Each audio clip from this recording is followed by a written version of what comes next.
ассалому алайкум дӯстони азиз, бародарон ва хоҳарони гиромӣ.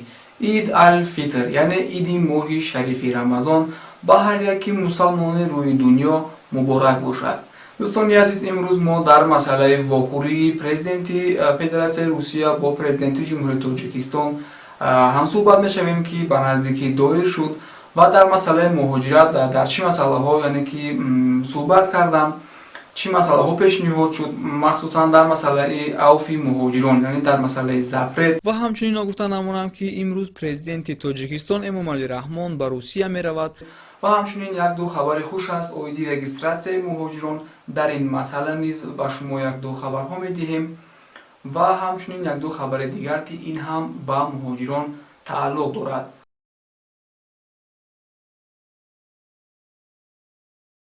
дӯстони азиз, ман ҳамеша кӯшиш мекардам, ки дар шабакаи Голос Мигранта барои муҳоҷирон маълумотҳои муфид ва фоидаоварро пешниҳод намоям. мувофиқи оморҳо, дар Осиёи Марказӣ қариб ки ҳамаи кӯдакҳо, на танҳо кӯдакҳо, балки калонсолон низ аз гирифтории кирмҳо, яъне аз доштани кирмҳо ва паразитҳо дар рӯдои меъдаҳояшон бисёр азоб мекашанд. бисёри муҳоҷирон дар Русия ва дигар ҳамватанҳоямон дар Тоҷикистон барои халос шудан аз ҳамин кирмҳои меъдаи рӯда аз баъзе заҳрдоруҳое истифода мекунанд, ки ба организми худашон низ сахт зарар мебиёрад. махсусан ҷигар зарар мебинад, мӯи сар мерезад ва якчанд узви дигар низ сахт зарар мебинад. оқибати ин кирмҳо инсонро ба лоғаршавӣ, сафед шудани пӯсти рӯй, обравӣ аз даҳон ҳангоми хоб, пурхӯрӣ, асабоният, вайрон шудани режими хоб ва инчунин ба инҷиқӣ шудани инсон оварда мерасонад. дар ҳолати саривақт табобат накардан организм беқувват мешавад ва ҳар гуна вирусҳое ки дар гирду атрофи инсон ҳаст ба осонӣ метавонад вориди бадани ин одам гардида ӯро гирифтори беморӣ кунад. дӯстони азиз, саломатӣ неъмати бебаҳост ва мо бояд ҳамавақт онро эҳтиёт кунем ва вақти бемор шудан зуд бояд табобат бигирем. дороҳои химиёвӣ бениҳоят дар дорухонаҳо зиёданд, вале онҳо хело қимат буда агар ба як ҷой фоида кунанд, ба 10 ҷойи дигар зарар мекунанд. дар Арабистони Саудӣ дар шаҳри Макка растание ҳаст бо номи Сенна. аз ин растанӣ доруе тайёр мешавад, ки сенол ном дорад ва ин дору ҳамаи паразитҳою кирмҳои рӯдаю меъдаро мебарорад. агар шумо ё фарзанди шумо аз доштани паразитҳою кирмҳо азоб мекашед, ман ба шумо ҳамин доруро тавсия медиҳам. ин доруи сенолро бародарони тоҷике, ки хело вақт мешавад аз давлатҳои арабӣ, асосан аз давлати Миср, доруҳои гиёҳӣ меоранд, ба шумо пешниҳод мекунанд. шумо метавонед харидорӣ намуда ҳатто ба Тоҷикистон низ равон намоед.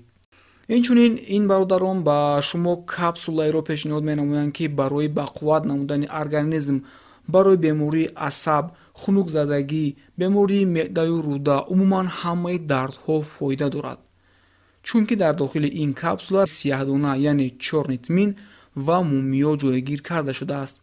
чӣ тавре ки мо медонем, равғани чорнитмин ба ғайр аз марг ба ҳамаи дардҳо ба хости худо даво аст ва ҳамчунин мумиё дар бисёри бемориҳо даво аст. акнун шумо ҳардуяшро дар як капсула истеъмол намуда организми худро солим мегардонед. ва чӣ тавре ки дар навори гузашта гуфта будем, агар шумо аз простатит, яъне хунук задани узвҳои мардонагӣ азоб мекашед, пас равғани хелба барои шумост. барои табобати умумии бадан аз хунукзадагӣ, барои простатит, барои барқарор намудани мардонагӣ, барои фарзанддор шудан, ман ба шумо равғани растании хелбаро тавсия медиҳам. ин растанӣ дар давлатҳои арабӣ аслан мерӯяд ва равғанаш на танҳо барои простатиту мардонагӣ, инчунин барои бемории асаб, шушу рӯдаю меъда ва гурда истифода бурда мешавад. мутаассифона дар худи Русия бисёр шудааст онҳое ки ин дорувориро қалбакӣ карда мардумро фиреб карда мефурӯшанд, вале ҳастанд бародарони тоҷике, ки аз худи ҷумҳурии Миср ҳар рӯз тариқи самолёт равғани тозаи хелбаро ба Русия оварда дар ин ҷо савдо мекунанд. савдояшон хело хуб аст ва ман низ ба шумо тавсия медиҳам, ки аз ин бародарон ин доруҳоро харидорӣ намоед. аз ҳама муҳимаш ин аст ки ин дору танҳо аз растанӣ гирифта шуда дар таркибаш ягон намуд доруҳои кимиёвӣ надорад, безарар мебошад ва шумо озод метавонед онро истифода баред. нархаш бениҳоят арзон аст. ҳатман ба ин рақамҳо занг зада ин доруи бениҳоят фоиданокро харидорӣ кунед. ба тамоми шаҳрҳои Русия дастафка мекарданд.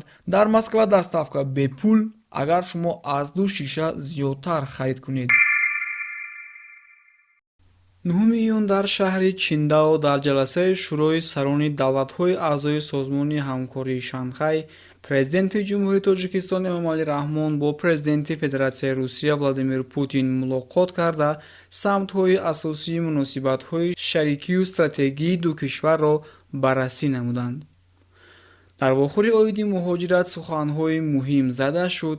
Президенти Тоҷикистон ба президенти Русия соддатар намудани регистратсияи муҳоҷиронро ва баъдтар дароз намудани муҳлати патентро пешниҳод намуд. инчунин президенти Тоҷикистон барои авфи муҳоҷирон ба Путин миннатдорӣ баён кард ва пешниҳод гардид ки ин иқдом дар оянда бисёртар карда шавад. бисёриҳо албатта менависанд ки патент аз байн бурда мешуд беҳтар буд.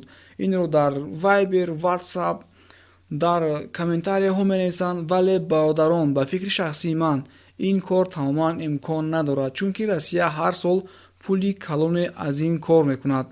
ҳатто аз налоги ширкатҳои нафтӣ ҳам аз патент зиёдтар пул кор мекунад Русия. ҳатто агар теоретически гӯем Русия патентро отменит кунад ҳам, ба ивазаш ягон чизи қиммат талаб мекунад, чунки Русия ҳеҷ вақт ба зарари худаш кор намекунад. госдума қарори навро пешниҳод кардааст ва ба наздикӣ бояд ба он Путин имзо гузорад. қарор дар бораи он аст ки ба муҳоҷирон имконият дода мешавад ки худро дар ҷойи кор регистратсия карда тавонанд. масалан, пеш ҳамин корро карда мешуд.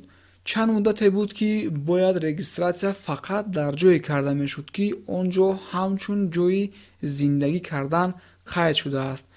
масалан, квартира, хобгоҳ, ҳостел. акнун баъди қабули қарори нав, бародароне ки дар ягон ширкатҳои сохтмонӣ кор мекунанд ва дар ҳамун ширкат хоб мекунанд, метавонанд дар ҷои зисти ин ширкат худро регистратсия кунанд. фикр мекунам хело хуб аст, вале нагуфта намонад ки агар шумо ин корро кардед, ҳатман бояд шумо дар ҳамон ҷо хоб кунед. берун аз он ҷо агар шуморо доранд, ҷарима ва депортатсия хоҳанд кард. Владимир Колокольцев, вазири корҳои дохилии Русия, дар як интервюи нави худ гуфт ки дар Русия 9 миллион муҳоҷири меҳнатӣ қарор дорад. 9 миллион аз тамоми давлатҳо. аз ин шумор 32 ҳазор муҳоҷиронро нелегални ғайриқонунӣ ташкил мекунад ва ин 32 ҳазорро онҳое ҳастанд ки аллакай онҳоро дастгир кардаанд. вале ман фикр мекунам ки ғайриқонунӣ муҳоҷирон дар Русия аз 32 ҳазор ҳам зиёд аст. ба ҳар ҳол биёед ман ин силкаро ба шумо пешниҳод мекунам. марҳамат, даромада тамошо кунед. ва ҳамчунин нагуфта намонам ки имрӯз президенти Тоҷикистон Эмомали Раҳмон ба Русия меравад ва дар кушодашавии чемпионати ҷаҳон оид ба футбол, ки рӯзи 15 июн баргузор мегардад, иштирок мекунад. президенти Тоҷикистонро Владимир Путин ва президенти ФИФА Ҷанни Инфантинио пешвоз мегиранд. дар ин сафар оё дар масъалаи муҳоҷирон ягон суҳбатҳо мешавад ё не, маълум нест. агар ягон хабарҳо пайдо шавад, дар навораҳои оянда ҳатман шуморо огаҳ менамоем. хуб дӯстони азиз, ин буд якчанд хабар ки ба муҳоҷирон дахл дошт ва мо ба шумо расонидем. агар ба шумо маъқул шуда бошад, ҳатман лайкро зер кунед ва поделиться кунед. агар обуна шудагӣ набошед, ҳатман обуна шавед. ва хайр дӯстони азиз, то наворҳои оянда.